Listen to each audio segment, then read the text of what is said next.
teman-teman, perkenalkan nama saya Brianto Emmanuel. Saat ini saya sedang menempuh studi Magister Manajemen di Universitas Kristen Indonesia atau biasa disebut UKI.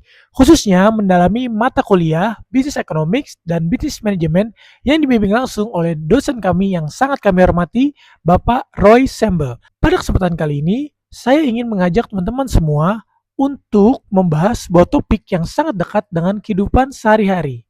Namun seringkali kita tidak sadari. Coba saya ajukan beberapa pertanyaan sederhana. Pernahkah kalian bertanya mengapa gaji CEO perusahaan besar bisa sangat tinggi, tapi sebagian besar justru berbentuk bonus berbasis kinerja?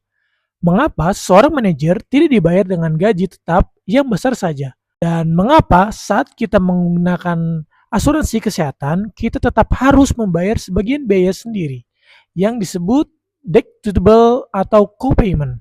Mengapa perusahaan asuransi tidak menanggung semuanya saja?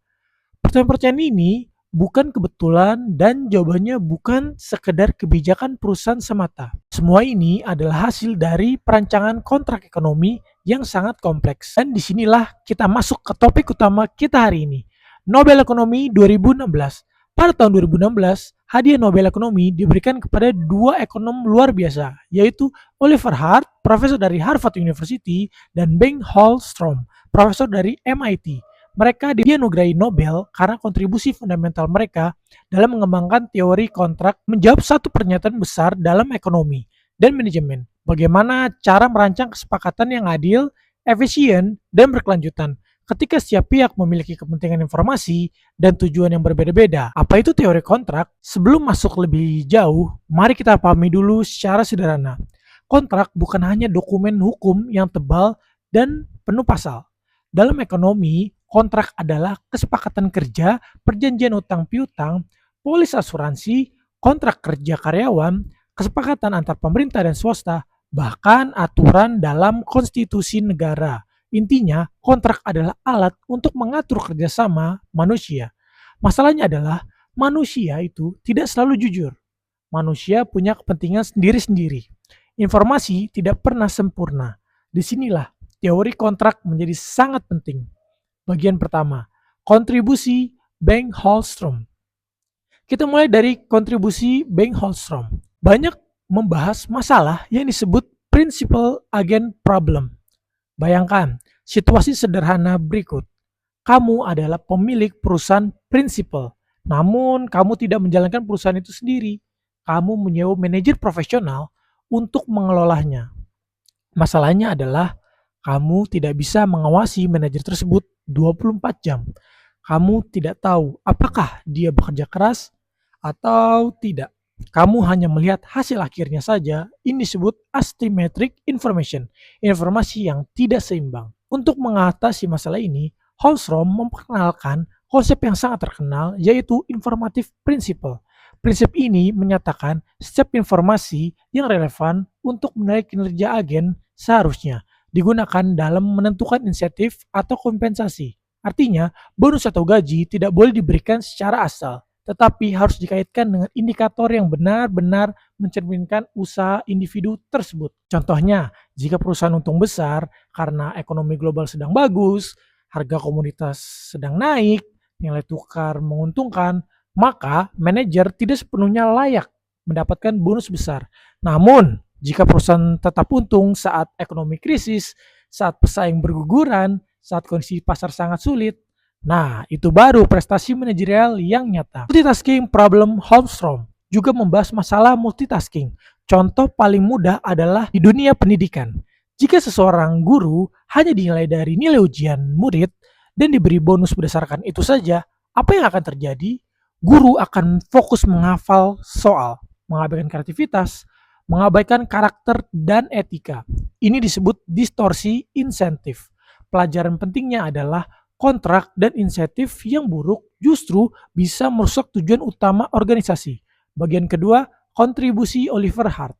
Sekarang kita beralih ke Oliver Hart. Jika Holmstrom fokus pada insentif, Hart fokus pada ketidakpastian dunia nyata. Hart memperkenalkan teori incomplete kontrak atau kontrak tidak lengkap. Mengapa kontrak tidak lengkap? Berargumen bahwa mustahil bagi manusia untuk menulis kontrak yang mencakup semua kemungkinan masa depan.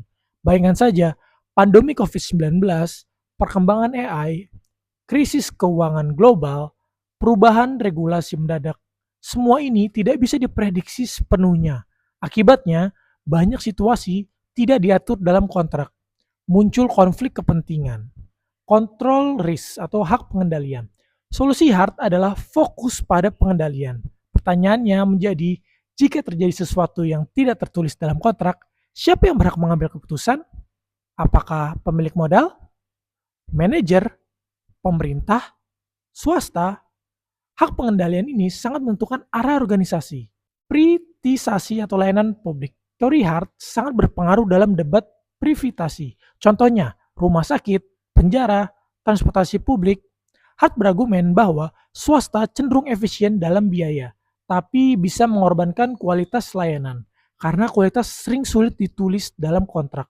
Inilah mengapa tidak semua layanan publik cocok diprivatisasi. Aplikasi dalam kehidupan nyata. Teori Hart dan Holstrom digunakan hampir di semua bidang. Dalam dunia kerja seperti struktur gaji, bonus, berbasis kinerja, KPI, dan penilaian manajer. Lalu di hukum ada kebangkrutan, yaitu prioritas kreditur, hak memegang saham. Masuk ke politik pemerintah. Politik pemerintah ada konstitusi, pembagian kekuasaan, kebijakan darurat saat krisis. Sebelum kita benar-benar menutup pembahasan mengenai Nobel Ekonomi 2016 ini, ada satu pernyataan penting yang perlu kita renungkan bersama. Mengapa teori kontrak ini begitu penting untuk dipelajari, khususnya bagi kita berada di bidang manajemen dan bisnis? Jawabannya adalah karena hampir seluruh keputusan manajerial pada dasarnya adalah keputusan kontraktual. Sebagai mahasiswa, magister, manajemen, baik yang nantinya akan menjadi manajer, konsultan, pengusaha, akademisi, maupun mengambil kebijakan, kita tidak bisa lepas dari kontrak. Mari kita ambil contoh sederhana dalam dunia kerja. Ketika sebuah perusahaan merekrut karyawan, menunjuk manajer cabang, atau mengangkat direktur utama, yang dilakukan perusahaan sebenarnya adalah menyerahkan sebagian kekuasaan dan tanggung jawab kepada orang lain. Disinilah muncul resiko. Apakah orang tersebut akan bekerja sesuai kepentingan perusahaan atau justru lebih mementingkan kepentingan pribadinya? Inilah yang sejak awal dijelaskan oleh Bengt Holmstrom melalui Principal Agent Problem. Tanpa desain kontrak dan insentif yang tepat, karyawan bisa bekerja sekedar memenuhi jam kerja. Manajer bisa bermain aman dan menghindari inovasi, atau bahkan menyalahgunakan wewenang. Hubungan teori kontrak dengan KPI dan target. Dalam praktik manajemen modern, kita mengenal istilah KPI, yaitu Key Performance Indicator, Balance Scorecard, Performance Based Compensation. Semua ini akar teorinya berasal dari pemikiran Holmstrom. Namun, Holmstrom mengingatkan kita bahwa tidak semua hal yang penting bisa diukur, dan tidak semua yang bisa diukur itu penting. Jika perusahaan hanya menilai penjualan, hanya menilai profit jangka pendek, maka kualitas keputusan pelanggan, keberlanjutan bisnis bisa terabaikan. Oleh karena itu, sebagai manajer, kita harus cerdas memilih indikator agar kontrak tidak justru menciptakan perilaku yang salah. Kontrak tidak lengkap dalam kondisi krisis. Sekarang, kita hubungkan teori Oliver Hart. Kita semua mengalami langsung pandemi COVID-19, gangguan rantai pasok global, perubahan teknologi yang sangat cepat. Banyak perusahaan yang akhirnya menyadari satu hal penting. Kontrak yang mereka buat bertahun-tahun lalu ternyata tidak siap menghadapi krisis besar. Misalnya, kontrak kerja, kontrak sewa, kontrak utang, kontrak proyek jangka panjang. Saat kondisi darurat terjadi, muncul pertanyaan, siapa yang boleh memutuskan? Apakah kontrak bisa diubah? Siapa yang menanggung resiko? Inilah inti dari incomplement contract theory. Keputusan strategis dan hak pengendalian. Oliver Hart mengajarkan bahwa dalam situasi yang tidak tertulis di kontrak, yang paling penting bukan isi kontraknya, tetapi siapa yang memegang hak pengendalian dalam konteks perusahaan.